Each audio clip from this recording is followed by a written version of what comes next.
Le président Amadou Ahidjo va se rapprocher des autorités de la zone occidentale du pays pour faciliter le rattachement des deux régions, notamment avec le premier ministre du Cameroun anglophone, John Goufoncha, qui lui promet d'œuvrer en faveur de la réunification complète des deux Camerouns. À la veille des fêtes du 3e anniversaire de la réunification des deux Camerouns, le président de la République fédérale, M. Amadou Ahidjo, s'est rendu en visite officielle à Buéa, capitale du Cameroun occidental.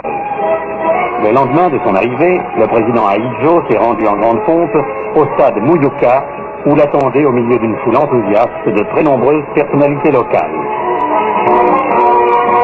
L'après-midi, dans les jardins de la résidence du vice-président Poncha, un vivant spectacle de danse folklorique a été donné en l'honneur du président Ahidjo et de son épouse.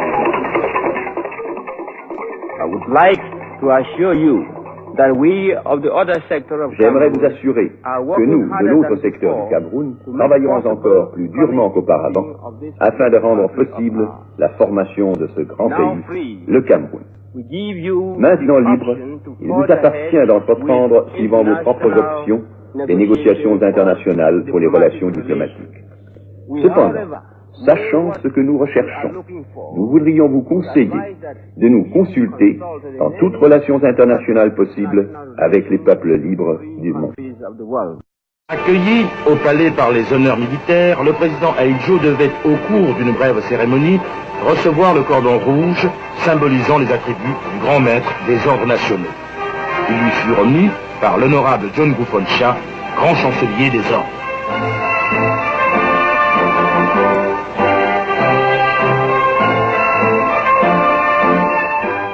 Malgré cette promesse du Premier ministre du Cameroun anglophone qui aboutit à la réunification officielle des deux entités le 1er octobre 1961, l'unification du pays n'est pas encore acquise. Il reste de nombreuses poches de résistance aggravées par le tribalisme. Plus de 200 ethnies, cela fait tout de même beaucoup de monde à rassembler et à gérer, surtout lorsque ces différences sont parfois exploitées par certains colons, pas toujours contents de l'indépendance, synonyme pour eux de fin des privilèges, que par certains hommes politiques désireux de déstabiliser le régime. Après plus de 40 années de séparation, nous reformons aujourd'hui une même famille, une même nation, un même État. Que ce jour heureux soit un jour d'allégresse pour tous les Camerounais qui croient en leur pays, qui aiment leur patrie. En moins de 2 ans, ils auront atteint les 2 objectifs essentiels qu'ils s'étaient fixés, l'indépendance et la réunification. Réunissant aujourd'hui les populations d'expression française et d'expression anglaise, le Cameroun sera le véritable laboratoire d'une union africaine qui doit rassembler des États parlants ces 2 langues. Il formera un pont entre les 2 Afriques et son rôle ne peut être qu'accru dans les prochaines assemblées africaines. Ainsi, forts de nos 2 communautés, nous pourrons poursuivre au profit du Cameroun, mais aussi au profit de toute l'Afrique et du monde, le renforcement d'un État que nous voudrons accueillant à tous, qu'il soit d'ici ou d'ailleurs, d'Afrique ou d'au-delà des mers.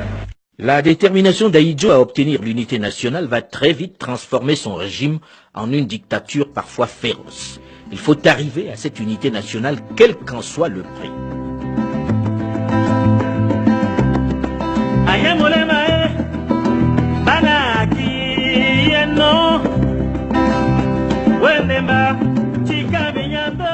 Douze ans après la proclamation de l'indépendance, plus précisément le 20 mai 1972, après un référendum au forceps, Ahidjo réussit l'unification des 2 parties du pays.